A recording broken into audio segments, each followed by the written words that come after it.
مرحبا بكم في قصة جديدة. سميتي خاولة. هاد العام السنة الأخيرة ديالي في شعبة الأدب في الجامعة. غدا إن شاء الله غادي دار تقسيم على البحوث. الأستاذ اللي غادي يقسمنا جمعنا في القهوة علينا على المواضيع البحث. قال لنا كل 4 طلبة يختاروا موضوع ويجيبوا لي مراجع، ولا نختار لكم أنا بشكل عشوائي الموضوع ونختار بعض الطلبة. أغلب الطلبة اختاروا الاختيار الثاني. قال لنا الأستاذ هاد العام غادي نخدموا على مواضيع جديدة. الموضوع اللي جاني بعنوان الكتب القديمة وتأثيرها على المجتمعات عبر التاريخ. كل طالب غادي يكون عنده جزء خاص من البحث يركز فيه، وغادي نقسم لكم الفرق باش تغطوا جوانب مختلفة. أنا تحمست للفكرة، ولكن تفاجأت اختاروني نبحث على الكتب المفقودة اللي ما بقاش تسمع عليها شي حاجة. قال لي الأستاذ نتمنى منك أخولا تكتشفي لينا شي حاجة جديدة. أنا عارف قادرة تكتشفي لينا شي حاجة. النقطة تتبنى على حسب المجهود، والبحث خاصو يدار في مدة 4 شهور. بعد ما شديت الورقه باللي خاصني نبدا البحث ديالي بديت تندور على المكتبات. كاينين بزاف د الكتب بعناوين مثيره ولكن ما اثيرونيش. حاولت نقلب على شي كتاب يكون قديم، يكون تيدوي على شي حاجه دايز عليها شي قرن، ولكن والو. وليت تنمشي للسوق ما تنلقاش. بزاف نفس العناوين نفس المحتوى، مبدلين العناوين. حاولت نسول على شي مكتبات قدام. انا حاولت نسافر لواحد المدينه ونمشي نتسالى فيها. بحكم المدن كبار تكون فيهم نسبه طالعه نقدر نلقى شي كتاب قديم. انا مشيت لواحد المدينه القديمه هاد المدينه، لقيت واحد المحل جاي في درب مضيق، بقات شي كتوبه حدا الباب.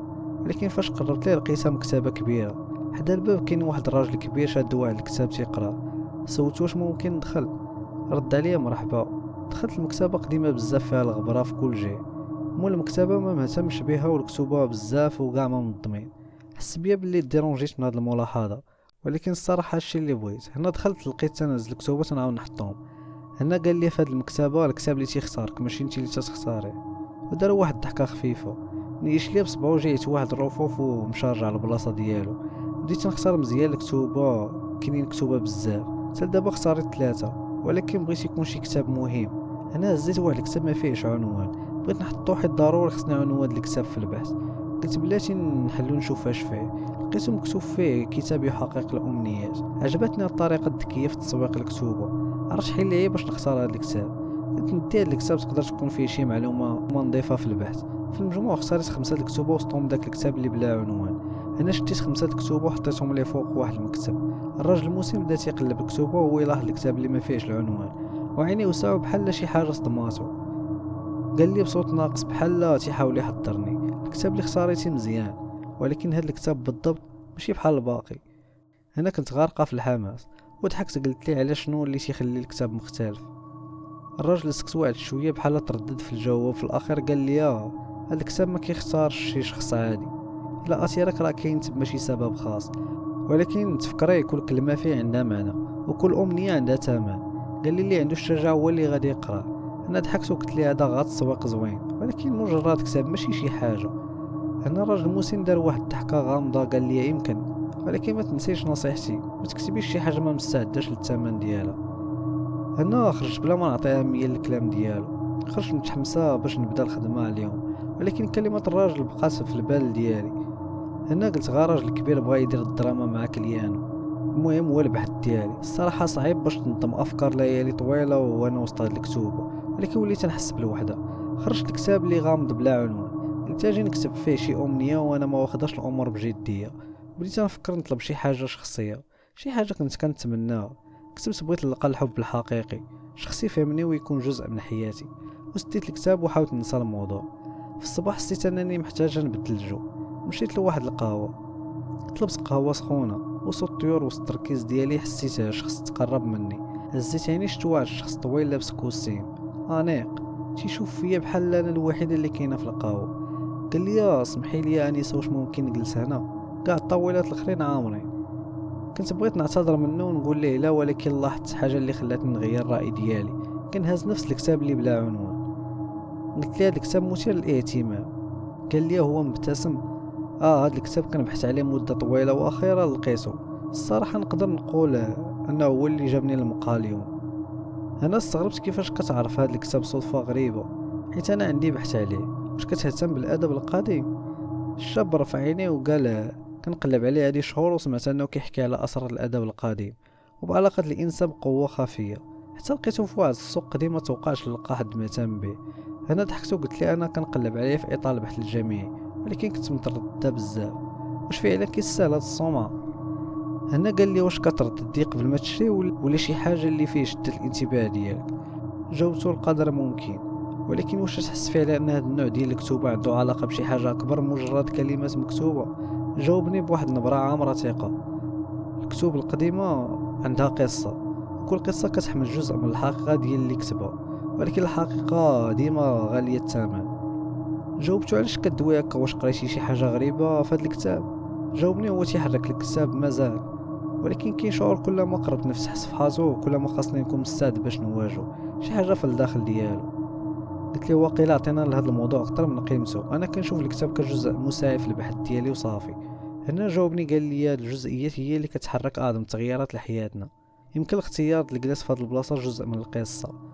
قلت ليه فهمت من السؤال ديالك انني انا جزء من القصه، وضحكت. هنا دار واحد الضحكه وقال لي ماشي انا اللي غادي نجاوبك على هذا السؤال، ولكن فكري فيه. اش خلاكي تجلسي في هاد الطاوله اليوم؟ واش خلاكي تختاري الكتاب بالضبط؟ وعلاش انا لقيت نفس الكتاب وقررت نجي لهاد القهوه؟ انا حاولت نسالي الهضره حيت خدات اكثر من اللازم، وليت نحس بلي وليت معجبه بطريقه الهضره ديالو والثقه باش كيدوي، ولكن في نفس الوقت خاصني نرجع نركز في البحث ديالي. قلت ليه تنشكرك على هذا النقاش والوقت يجري بلا ما نحس، خاصني نرجع نكمل خدمتي. هنا رد علي ما كانش متفاجئ بحال كان متوقع. قال لي واخا، ولكن قبل ما تمشي عندي فكره صغيره. شفت فيه مستغربه وقلت ليه شنو هي هذه الفكره هذه؟ مد لي ورقه صغيره فيها نمره التليفون ديالو. انا تفكرت الهضره ديال الرجل المسن وهضرته حتى هو. قال لي الا بغيتي نتعاونوا مع بعضنا في العمل على هذا الكتاب هذا ونتشاركوا الافكار، هذا الرقم ديالي. بغيتك غير تفكري في هادشي، ما كاينش شي ضغط. انا خديت واحد الوقت وانا تنشوف في الورقه بين الحماس والتردد. في الاخر قلت ليه واخا ان شاء الله، الا احتاجيت شي حاجه غادي نصيفط لك ميساج. هنا قال لي شكرا بزاف على الوقت اللي عطيتيني. انا خرجت من القهوه في دماغي بزاف ديال الاسئله. رجعت للبيت ديالي، حطيت في البيرو الكتب اللي اختارت نديرهم مرجع، ولكن المعلومات مش شتا وصعيب باش نجمعها، واخا هكاك فيهم معلومات غاز طحيه. فاش حليت الكتاب اللي بلا عنوان لقيت فيه شي معلومات دقيقه ومباشره للموضوع اللي كنبحث عليه، ولكن نهار شريت ما كانت حتى حاجه مكتوبه فيه. لقيت البحث ديالي كامل مكتوب، كان الكاتب كان عارف اني محتاج هاد المعلومات هادو. النصوص كانوا واضحه ومنظمه بحال شي بحث اكاديمي معمق. هنا بديت نفكر واش هاد الكتاب صدفه. ملي قرأت المعلومات اللي في الكتاب مع الكتب الاخرين ما كاينينش مكتوبين في الكتاب، وليت غارقه في الخدمه على البحث. واجهت مشكل كبير، هي محتاجه مصادر معينه، هما باش نبرر مصادر البحث. رجعت للكتاب قلت الا كان بصح كيعاوني غادي نجرب نطلب منه. شديت السيلو كتبت بغيت مصادر البحث ديالي قبل ما تسالي سيمانه. كما ديما تنقلب في الكتب اللي في الخزانات الجامعه، بحكم كتار كنتفاجأ بمصدر جديد كان نفس المرجع اللي كنت محتاجه. الغريب ان المرجع ما كانش مسجل من قبل في اللائحه ديال الخزانه. انا فاش شفت النتيجه قررت نزيد نطلب مساعده من الكتاب، بغيت نلقى حلول واضحه للمشاكل المنهجيه. هنا لقيت الكتاب مكتوبه فيه طريقه جديده باش نحل المشاكل اللي واجهتها. بعد ما كملت البحث ديالي طلبت من الكتاب بغيت اعلى نقطه في الجامعه باش نتميز ونكون افضل باحثه جامعيه. من بعد الاعلان عن النتائج النهائيه تفاجأت بلي جبت اعلى نقطه في الجامعه، 20/20. واللي زاد صدمني هي اللجنه قررت تنظم لي تكريم خاص كمجال الباحثين الشباب. هنا التكريم حضروا لي اساتذه من الجامعه. صراحه كنت خايفه ما توقعتش هذا النجاح كامل. العميد في الجامعه نطق قال لي البحث اللي قدمتي غادي يبقى مرجع لسنوات طويله، هنيئا لك بهذا الانجاز. بعد ما دازت واحد الايام قررت نصوني على الشاب. واش ممكن نهضر معاك شويه؟ عندي اسئله بزاف. وانا كنحس بلي تقدر انت بوحدك اللي تجاوبني. الشاب قال لي كنت متوقع غادي تصوني عليا. الصراحه حفل التكريم ديالك كان زوين، ولكن كنشوف كترددي في هضرتك، شنو واقع؟ بغيتي نفهم العلاقه ديالك بالكتاب، كيفاش عرفتي انه خاطئ، وكيفاش عرفتي بلي داروا ليا تكريم. هنا قال لي هذا الموضوع ماشي ديال التليفون، تلاقاو في القهوه ديال ديك المره. ملي وصلت لقيتو كيتسنى بواحد الشوفات وواخد الموضوع بجديه. هنا قلت ليه ديك النهار كنتي تتلمح لي شي حاجه في هذا الكتاب، جا الوقت تقول لي كلشي. قال لي عرفت الكتاب لاني تعاملت معاه قبل منك. الا بغيتي نكون صريح معك انا كنت الضحيه ديالو. هذه سنوات كنت بحال كان عندي طموح كبير وكانوا عندي مشاكل بزاف في حياتي ما كنتش قادر نحلها، والكتاب جاني في ظروف غريبه وليت نطلب منه شي حاجه بسيطه. كل امنيه تنطلبها كانت تتحقق، ولكن الثمن كيجي مع الوقت. الاصدقاء ديالي كيبعدوا عليا، وحتى عائلتي وقعوا لهم مشاكل، وفقدت الناس بزاف كنحبهم. والتكريم ديالك كان مجرد مرحله. الكتاب كيتسنى كيطلبي شي حاجه كبيره.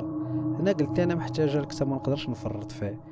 هنا قال لي خصك توقفي هادشي وتنسيه تدريجيا. بعد النجاح ديالي بديت نفكر في شي طريقه باش نمشي لفرنسا، حيت بزاف د صحاباتي هاجروا لتما وكيهضروا على النجاح الا مشيتي لتما. انا قلت علاش ما نكونش بحالهم، علاش نبقى انا هنا وانا نقدر نحقق الحلم ديالي. بقيت نشوف وانا مقابله مع الكتاب، تنقول الكتاب عاوني من قبل، علاش ما نطلبش منه الحلم د حياتي. كتبت بغيت نمشي لفرنسا ونلقى نجاح والتغيير في حياتي.